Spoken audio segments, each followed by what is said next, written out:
Hi friends, welcome back to Ragini C R YouTube channel. ಎಲ್ಲ ಹೇಗಿದ್ದೀರಾ? I hope you all are doing good. Yes, ನಾನಂತೂ ತುಂಬಾ ಖುಷಿಯಾಗಿದ್ದೀನಿ. ಯಾಕೆ ಅಂತ ರೀಸನ್ ನಿಮಗೆ ಆಲ್ರೆಡಿ ನನ್ನ ತಮ್ಲೈನ್ ನೋಡಿ ಗೊತ್ತಾಗಿರುತ್ತೆ ಅಲ್ವಾ? Yes, it's all because of this.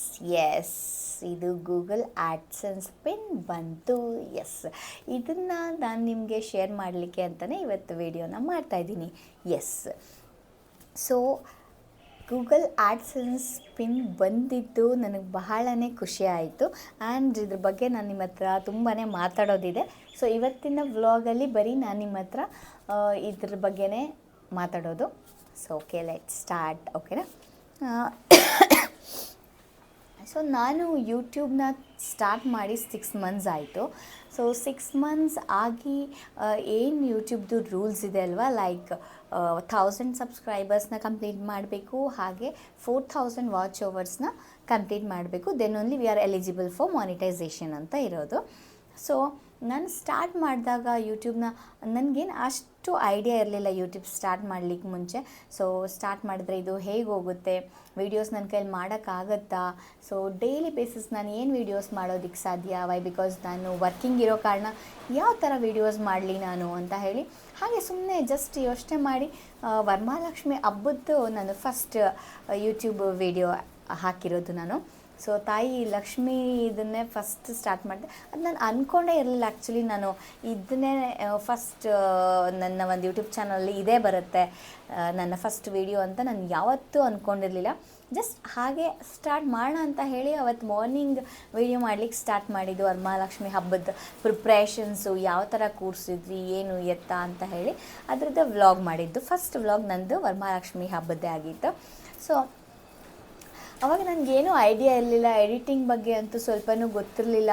ಸ್ವಲ್ಪ ವೀಡಿಯೋಸ್ ಬೇರೆಯವರು ಮಾಡಿ ಹಾಕಿರೋ ವೀಡಿಯೋಸ್ನ ಯಾವ ಥರ ಎಡಿಟ್ ಮಾಡಬೇಕು ಅಂತ ಹಾಕಿರ್ತಾರಲ್ಲ, ಸೊ ಅದನ್ನೆಲ್ಲ ನೋಡಿಕೊಂಡು ಆ್ಯಂಡ್ ನನ್ನ ಸಿಸ್ಟರ್ಸ್ದು ಹೆಲ್ಪ್ ತೊಗೊಂಡು ವೀಡಿಯೋ ಎಡಿಟ್ ಮಾಡಿ ವಾಯ್ಸ್ ಓವರ್ ಬೇರೆ ಕೊಡಬೇಕಿತ್ತು. ಸೊ ವಾಯ್ಸ್ ಓವರ್ ಕೊಡೋದು ಅಂದರೆ ನನಗೆ ಇದ್ದಿದ್ದು ಏನು, ಹೇಗೆ ಮಾತಾಡೋದು, ಏನು ವಿಚಾರ ಹೇಳೋದು, ಅದೆಲ್ಲ ನನಗೆ ಹೊಸಬಳಾಗಿದ್ದಾಗ ಏನೂ ಗೊತ್ತಿರಲಿಲ್ಲ. ಸೊ ಹೆಂಗಪ್ಪ ನನ್ನ ವೀಡಿಯೋನ ಮಾಡೋದು ತುಂಬಾ ಕಷ್ಟ ಆಗ್ತಿದೆ. ಅವಾಗೆಲ್ಲ ಎಡಿಟಿಂಗ್ ಮಾಡಬೇಕು ಅಂತ ಅಂದರೆ ಲೈಕ್ ನಾನು ಮಿಡ್ನೈಟ್ 2 o'clock 3 o'clock ತನಕ ಎಲ್ಲನೂ ವೀಡಿಯೋ ಎಡಿಟ್ ಮಾಡ್ತಾನೆ ಕೂತ್ಕೊಂಡಿರ್ತಾಯಿದ್ದೆ. ವೈ ಬಿಕಾಸ್ ನಂಗೆ ಅದಿನ್ನು ಅವಾಗ ಹೊಸದಲ್ವಾ, ಗೊತ್ತೇ ಆಗ್ತಾಯಿರಲಿಲ್ಲ. ತುಂಬ ಕಷ್ಟ ಅಂತ ಅನ್ನಿಸ್ತಾ ಇತ್ತು. ಬಿಕಾಸ್ ನನಗೆ ಯಾರ ಒಂದು ಹೆಲ್ಪು ನಾನು ತೊಗೊಳೋದಕ್ಕೆ ಯೂಟ್ಯೂಬರ್ಸ್ ನನಗೆ ಯಾರೂ ಪರಿಚಯ ಇಲ್ಲ. ಸೊ ಹಾಗಾಗಿ ಸ್ವಲ್ಪ ನನಗೆ ಕಷ್ಟ ಆಯಿತು ಅಲ್ಲಲ್ಲಿ ವೀಡಿಯೋಸ್ ಮಾಡೋದು, ಹೇಗೆ ವೀಡಿಯೋ ಮಾಡಬೇಕು, ಅದನ್ನು ಎಲ್ಲಿ ಲೈಕ್ ಶಾರ್ಟ್ ಯಾವ್ಯಾವ ಥರ ತೆಗಿಬೇಕು, ಇದು ಯಾವುದು ನನಗೆ ಇವತ್ತಿಗೂ ಗೊತ್ತಿಲ್ಲ. ಜಸ್ಟ್ ನಾನು ರ್ಯಾಂಡಮ್ಮಾಗೆ ಹಾಗೆ ವೀಡಿಯೋಸ್ನ ಮಾಡ್ಕೊತೀನಿ. ಇವಾಗ ನಾನು ಸ್ವಲ್ಪ ವಾಯ್ಸ್ನ ಅಲ್ಲಲ್ಲೇ ಕೊಡೋದಕ್ಕೆ ಟ್ರೈ ಮಾಡ್ತಾಯಿದ್ದೀನಿ. ಯಾಕೆಂದರೆ ನಾನು ಆಚೆ ಹೋದಾಗ ವೀಡಿಯೋಸ್ ಮಾಡೋಕ್ಕೆ ಧೈರ್ಯ ಬರುತ್ತೆ, ಆದರೆ ವೀಡಿಯೋಸ್ ಜೊತೆಗೆ ಪ್ಯಾಲಲ್ಲಿ ಮಾತಾಡೋದಕ್ಕೆ ನನಗೆ ಧೈರ್ಯನೇ ಬರೋಲ್ಲ. ವೀಡಿಯೋ ಬೇಕಾದ್ರೆ ಮಾಡ್ಕೊಂಬಂದ್ಬಿಡ್ತೀನಿ, ಬಟ್ ಮಾತಾಡಬೇಕು ಅಲ್ಲೇ ಆನ್ ರೋಲಲ್ಲೇ ಲೈಕ್ ಆನ್ ಕ್ಯಾಮ್ರಾ ಸ್ಕ್ರೀನ್ ಇರುವಾಗಲೇ ಮಾತಾಡೋದಕ್ಕೆ ನನಗೇನೋ ಒಂಥರ ಭಯ ಬಂದುಬಿಡುತ್ತೆ. ಸೊ ಇವಾಗ್ಲೂ ಕೆಲವು ಒಂದೊಂದನ್ನೇ ಟ್ರೈ ಮಾಡ್ತೀನಿ. 1-2-3 ಮಿನಿಟ್ಸ್ ಮಾತಾಡೋ ಥರ ಇದ್ದರೆ ಮಾತ್ರ ಮಾಡ್ತೀನಿ, ಇಲ್ಲ ಅಂತಂದರೆ ಸೇಮ್ ಇವಾಗಲೂ ಕೂಡ ವಾಯ್ಸ್ ಓವರೇ ಕೊಡೋದು ನಾನು. ಸೊ ಇವತ್ತು ಏನಪ್ಪ ಅಂತ ನಿಮಗೆ ಹೇಳೋದಕ್ಕೆ ಬಂದು ನೋಡಿ, ಎಲ್ಲೆಲ್ಲೋ ಹೋಯಿತು ಟಾಪಿಕ್ ಆ್ಯಕ್ಚುಲಿ. ಸೊ ನಾನು 1000 ಸಬ್ಸ್ಕ್ರೈಬರ್ಸು ಬೇಗ ಮುಗೀತು, ಬಟ್ 4000 ವಾಚ್ ಓವರ್ಸ್ ಮುಗಿಯೋದಕ್ಕೆ ಸ್ವಲ್ಪ ಟೈಮ್ ತೊಗೊಂತು ನನಗೆ. ಲೈಕ್ ವೀಡಿಯೋಸ್ ಅಪ್ಲೋಡ್ ಅಂತ ಜಾಸ್ತಿ ವೀಡಿಯೋಸ್ ನನಗೆ ಅಪ್ಲೋಡ್ ಮಾಡ್ಲಿಕ್ಕೆ ಟೈಮೇ ಸಿಗ್ತಾ ಇರಲಿಲ್ಲ. ಯಾಕೆ ಅಂತಂದರೆ ನನಗೆ ವೀಕೆಂಡ್ಸ್ ಅಷ್ಟೇ ನನಗೆ ಟೈಮ್ ಸಿಗೋದು. ಸೊ ವೀಕೆಂಡ್ಸಲ್ಲಿ ಏನು ವೀಡಿಯೋ ಮಾಡಿರ್ತೀನೋ ಅದನ್ನು ನಾನು ವೀಕ್ ಡೇಸಲ್ಲಿ ಅಪ್ಲೋಡ್ ಮಾಡ್ತೀನಿ ಎಡಿಟ್ ಮಾಡಿಬಿಟ್ಟು. ಸೊ ಹಾರ್ಡ್ಲಿ 1-2 ವೀಡಿಯೋಸ್ ಮಾಡ್ಬೋದು ಅಷ್ಟೇ ನಾನು ವೀಕ್ಲಿ, ಅದಕ್ಕಿಂತ ಜಾಸ್ತಿ ಮಾಡೋಕ್ಕಾಗೋದೇ ಇಲ್ಲ. ಏಕೆಂದರೆ 5 ಡೇಸು ಆಫೀಸಲ್ಲೇ ಇರ್ತೀವಿ, ಏನು ಕಂಟೆಂಟೇ ಇರೋದಿಲ್ಲ ಮಾಡೋದಕ್ಕೆ. ವೀಕೆಂಡ್ಸಲ್ಲಾದರೆ ಸ್ವಲ್ಪ ಹೊರಗಡೆ ಹೋಗಿರ್ತೀವಿ ಅಥವಾ ಔಟಿಂಗ್ ಹೋಗಿರ್ತೀವಿ, 1 ಡೇ ಎಲ್ಲಾದರೂ ಟ್ರಾವೆಲ್ ಹೋಗಿರ್ತೀವಿ, ಆ ಥರದ ವೀಡಿಯೋಸ್ಗಳನ್ನ ನಾನು ಆವಾಗವಾಗ ಹಾಕ್ತಾಯಿರ್ತೀನಿ ಅಷ್ಟೇ. ಸೊ ಅದರಿಂದ ಸ್ವಲ್ಪ ನನಗೆ ವಾಚ್ ಓವರ್ಸ್ ಕಂಪ್ಲೀಟ್ ಆಗೋದಕ್ಕೆ it took like 5 months of time ತೊಗೊಂತು. ಸೊ ಅದನ್ನು ಬಿಟ್ಟರೆ ಎಲ್ಲ ಸ್ಮೂತಾಗಿ ಸಬ್ಸ್ಕ್ರೈಬರ್ಸ್ ಅಂತೂ ನನಗೆ ಬೇಗನೆ ಆದರು. ತುಂಬ ಥ್ಯಾಂಕ್ಸ್ ನನ್ನ ಸಬ್ಸ್ಕ್ರೈಬರ್ಸ್ಗೆ. You all are my extended family. So ನನ್ನ ಫ್ಯಾಮಿಲಿ ಬೆಳೀತಾ ಇದೆ, ಅದೊಂದು ನನಗೆ ಬಹಳ ಖುಷಿ ಇದೆ. ಸೊ ಎಷ್ಟೊಂದು ಜನ ನನಗೆ ಪ್ರೀತಿ ಕೊಟ್ಟಿದ್ದೀರಾ, ನನಗೆ ಪ್ರೋತ್ಸಾಹಿಸ್ತಾ ಇದ್ದೀರಾ, ನನ್ನ ವೀಡಿಯೋಸ್ನ ನೋಡ್ತೀರಾ. ಹಾಗೆ ನಾನೊಂದು ಕೇಳ್ಕೊಳ್ಳೋದು, ವೀಡಿಯೋಸ್ನ ನೋಡ್ತೀರಾ ಹಾಗೆ ಕಮೆಂಟ್ ಕೂಡ ಮಾಡಿ. ನಿಮ್ಗೇನು ಅನಿಸುತ್ತೆ ನನ್ನ ವೀಡಿಯೋ ಬಗ್ಗೆ, ನಾನು ಏನನ್ನ ಚೇಂಜ್ ಮಾಡ್ಕೋಬೇಕು, ಏನು ಇಂಪ್ರೂವ್ ಮಾಡ್ಕೋಬೇಕು, ಏನೆಲ್ಲ ಬೇಕು ನನ್ನ ಒಂದು ವೀಡಿಯೋದಲ್ಲಿ ಅಂತ ಹೇಳಿ ಕಮೆಂಟ್ ಸೆಕ್ಷನಲ್ಲಿ ಕಮೆಂಟ್ ಮಾಡಿ. So that I will also learn. ಹಾಗೆ ನಿಮಗೆ ನಾನು ಯಾವುದಾದ್ರೂ ಕಂಟೆಂಟ್ ಮಾಡಬೇಕು ಅನ್ನೋ ಥರ ಇದ್ದರೂ ಕೂಡ ಪ್ಲೀಸ್ ಕಮೆಂಟ್ ಬಾಕ್ಸಲ್ಲಿ ಕಮೆಂಟ್ ಮಾಡಿ ಹೇಳಿ. ಆವಾಗ ನನಗೂ ಕೂಡ ಗೊತ್ತಾಗುತ್ತೆ, ಈ ಥರ ವೀಡಿಯೋ ಮಾಡೋಣ, ಈ ಥರ ನಿಮ್ಮದು ಒಂದು ಎಕ್ಸ್ಪೆಕ್ಟೇಷನ್ ಇದೆ ಅಂತ ಹೇಳಿ ನನಗೂ ಗೊತ್ತಾಗುತ್ತೆ. ಓಕೆನಾ? ಸೊ ನಾನು ಮಾನಿಟೈಸೇಷನ್ಗೆ ಅಪ್ಲೈ ಮಾಡಿದ್ದು Jan 22. ಸೊ Jan 22 ಅಪ್ಲೈ ಮಾಡಿ ಐಡೆಂಟಿಟಿ ವೆರಿಫಿಕೇಷನ್ ನೀಟಾಗಿ ಯಾವುದೇ ತೊಂದರೆ ಇಲ್ದಂಗೆ ಮುಗೀತು. ನಾನು ಹೆಲ್ಪ್ ತೊಗೊಂಡಿದ್ದು ನನ್ನ ಫ್ರೆಂಡ್ದು. ಸೊ ನಾನು ಅವನು ಇಬ್ಬರು ಸೇರಿಕೊಂಡು ನೀಟಾಗಿ ಎಲ್ಲ ಅಪ್ಲೈ ಮಾಡಿದ್ವಿ. ಸೊ ಏನಪ್ಪ ಅಂದರೆ ಐಡೆಂಟಿಟಿ ವೆರಿಫಿಕೇಷನಲ್ಲಿ ನಾವು ಕೊಡಬೇಕಾಗಿರೋದು ನಮ್ಮ ಒಂದು ಬೇಸಿಕ್ ಡೀಟೇಲ್ಸ್ ಅಂದರೆ ನಮ್ಮ ಹೆಸರು, ನಮ್ಮ mail ID, contact number and ಯಾವುದಾದ್ರೂ ID proof like PAN or Aadhaar. ನಾನು ಕೊಟ್ಟಿದ್ದು ಆಧಾರ್ ನಂಬರು. ಓಕೆನಾ? ಸೊ ನೇಮ್ ಕೊಡುವಾಗಲೂ ಅಷ್ಟೇ ಆಧಾರಲ್ಲಿ ಏನಿರುತ್ತಲ್ಲ ನಮ್ಮ ಹೆಸರು ಸೇಮ್ ಟು ಸೇಮ್ ಕೊಡಬೇಕು. ಓಕೆನಾ? ಸೊ ಯಾವುದೇ ರೀತಿ ತೊಂದರೆ ಆಗಬಾರ್ದು ಅಂತಂದರೆ ಏನು ನಮ್ಮ ಆಧಾರಲ್ಲಿ ನಮ್ಮದು ಹೆಸರು ಇರುತ್ತೋ ವಿತ್ ಇನಿಷಿಯಲ್ಲು ಸೇಮ್ ಅದೇ ಥರನೇ ನೇಮ್ ಕೊಡಬೇಕು. And make sure that email ID is correct and contact ನಂಬರ್ನ ಅಲ್ಲಿ ಮೆನ್ಷನ್ ಮಾಡೋದು ಮಾತ್ರ ಮಿಸ್ ಮಾಡಬೇಡಿ. ಓಕೆನಾ? ಸೊ ಹಾಗೆ ಇದೆಲ್ಲ ಬೇಸಿಕ್ ಡೀಟೇಲ್ಸೇ ಇರೋದು. ಸೊ ನಿಧಾನಕ್ಕೆ ನೀಟಾಗಿ ತಾಳ್ಮೆಯಿಂದ ಮಾಡಿ. ಸೊ ಬೇಗ ಟೈಪ್ ಮಾಡಿಬಿಟ್ಟು ಬೇಗ ಇದು ಮಾಡೋದು ಏನೂ ಅವಸರ ಮಾಡ್ಕೊಂಬಿಡಿ, ಆವಾಗಲೇ ಅದು ಮಿಸ್ಟೇಕ್ ಆಗೋದು. ಸೊ ಎಲ್ಲ ಸಿಂಪಲ್ ಪ್ರೋಸೆಸ್ಸೇ ಇರುತ್ತೆ. ನಿಮಗೆ ಗೊತ್ತಾಗಿಲ್ಲ ಅಂತ ಅಂದರೆ ಯಾರ್ದಾದ್ರೂ ಬೇರೆಯವ್ರದ್ದು ವೀಡಿಯೋಸ್ ಇರುತ್ತಲ್ಲ ಅದನ್ನು ಸ್ವಲ್ಪ ರೆಫರ್ ಮಾಡ್ಕೊಳ್ಳಿ, ಆವಾಗ ನಿಮಗೆ ನೀಟಾಗಿ ಗೊತ್ತಾಗುತ್ತೆ. So if you have any doubts ನನಗೂ ಕೂಡ ನೀವು ಕಮೆಂಟಲ್ಲಿ ನಿಮ್ಗೇನಾದರೂ ಹೆಲ್ಪ್ ಬೇಕು ಅಂತಂದರೆ ಇನ್ಸ್ಟಾಗ್ರಾಮಲ್ಲಾದರೂ ಪರವಾಗಿಲ್ಲ ಅಥವಾ ಯೂಟ್ಯೂಬಲ್ಲಾದರೂ ಪರವಾಗಿಲ್ಲ ಕಮೆಂಟ್ ಮಾಡಿ. ನಾನು ಕೂಡ ನಿಮಗೆ ಹೆಲ್ಪ್ ಮಾಡೋದಕ್ಕೆ ಟ್ರೈ ಮಾಡ್ತೀನಿ ಮಾನಿಟೈಸೇಷನ್ಗೆ ಅಪ್ಲೈ ಮಾಡೋದಕ್ಕೆ. ಸೊ ನಮಗೆ ಐಡೆಂಟಿಟಿ ವೆರಿಫಿಕೇಷನ್ನು ಕಂಪ್ಲೀಟ್ ಮಾಡಿದ್ವಿ Jan 22. ಅದು ಆದಮೇಲೆ so it took like 2 weeks of time to get my Google AdSense pin. So next ಇರೋದೇನೆ ನಮಗೆ ಇದು ಗೂಗಲ್ ಆ್ಯಡ್ಸೆನ್ಸ್ ಪಿನ್ ಬರಬೇಕು. ಈ ಪಿನ್ನನ್ನು ನಾವು ವೆರಿಫಿಕೇಷನಲ್ಲಿ ಏನು ಇಲ್ಲಿ 6 ಡಿಜಿಟ್ಸ್ ನಂಬರ್ ಇರುತ್ತೆ ಇದರಲ್ಲಿ. ಸೊ ಈ 6 ಡಿಜಿಟ್ನ ನಂಬರ್ನ ಅಲ್ಲಿ ಟೈಪ್ ಮಾಡಿದ್ರೆ ಸೊ ನಮ್ಮದು ಒಂದು ಅಡ್ರೆಸ್ ವೆರಿಫಿಕೇಷನ್ ಪ್ರೋಸೆಸ್ಸು ಅಲ್ಲಿಗೆ ಕಂಪ್ಲೀಟ್ ಆಯಿತು ಅಂತ ಅರ್ಥ. ಓಕೆನಾ? ಸೊ ಇದು ಬರಲಿಕ್ಕೆ ನನಗೆ ಐಡೆಂಟಿಟಿ ವೆರಿಫಿಕೇಷನ್ ಆದಮೇಲೆ ಇದು ಪಿನ್ ಬರೋದಕ್ಕೆ ನನಗೆ 2 weeks ಟೈಮ್ ಬೇಕಾಯಿತು. ಸೊ ಆ 2 weeksಲ್ಲಿ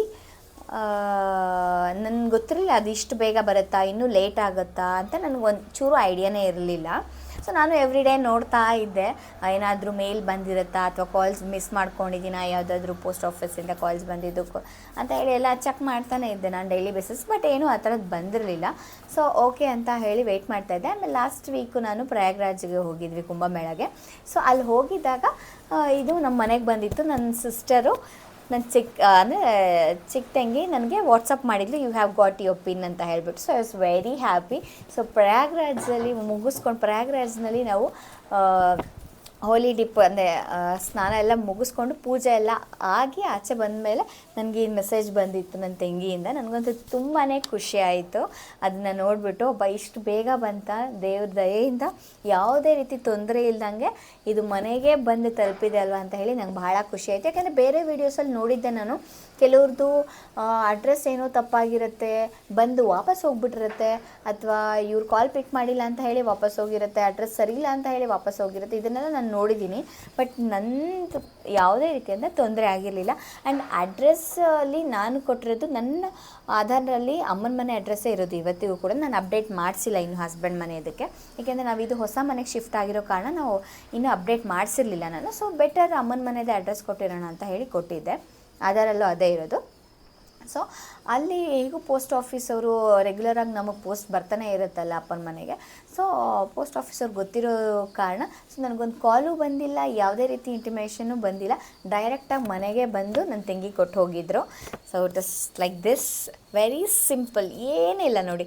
ಇದಕ್ಕೊಂದು ಕವರ್ ಕೂಡ ಇಲ್ಲ, ಜಸ್ಟ್ ಇದ್ರ ಹಿಂದೆಗಡೆ ನನ್ನ ಹೆಸರಿದೆ, ನಮ್ಮ ಅಮ್ಮನ ಮನೆ ಅಡ್ರೆಸ್ ಇದೆ, ನಾವೇನು ಅಡ್ರೆಸ್ ಕೊಟ್ಟಿರ್ತೀವಲ್ಲ ಆ ಅಡ್ರೆಸ್ ಇರುತ್ತೆ ಅಷ್ಟೇ. ಅಷ್ಟು ಬಿಟ್ಟರೆ ಮುಂದೆಗಡೆ ಡೈರೆಕ್ಟಾಗಿ ಗೂಗಲ್ ಆ್ಯಡ್ಸೆನ್ಸ್ ಅಂತಲೇ ಬರೆದಿರುತ್ತೆ ಇಷ್ಟೇ. ಇದಕ್ಕೆ ಯಾವುದೇ ರೀತಿಯಾದಂಥ ಇದಕ್ಕೆ ಯಾವುದೇ ರೀತಿಯಾದಂಥ ಮೇಲು ಕವರ್ ಆಗಲಿ ಏನು ಕೊಟ್ಟಿರಲಿಲ್ಲ, ಹೀಗೆ ಇತ್ತು. ಸೊ ನಾನು ಬಂದಮೇಲೆ ಇದನ್ನು ಇಲ್ಲಿ ಟೇರ್ ಮಾಡಿಬಿಟ್ಟು, so I was very excited. ಯಾವಾಗ ಬರ್ತೀನಿ, ಪಿನ್ ಯಾವಾಗ ನೋಡ್ತೀನಿ, ಯಾವಾಗ ಇದನ್ನು ಅಪ್ಲೈ ಮಾಡ್ತೀನಿ ಅಂತ ಹೇಳಿ ತುಂಬಾ ಒಂಥರ ಎಕ್ಸೈಟ್ಮೆಂಟಲ್ಲಿದ್ದೆ ನಾನು. ಯಾಕೆಂದರೆ ಇದು ಬಂದಾಗ ಬೇರೆ ನನಗೂ ಅಲ್ಲಿದ್ದೆ ಅಲ್ವಾ ಪ್ರಯಾಗ್ರಾಜಲ್ಲಿ. ಸೊ ಅದೊಂಥರ ಕ್ಯೂರಿಯಾಸಿಟಿ ಇರುತ್ತಲ್ವ.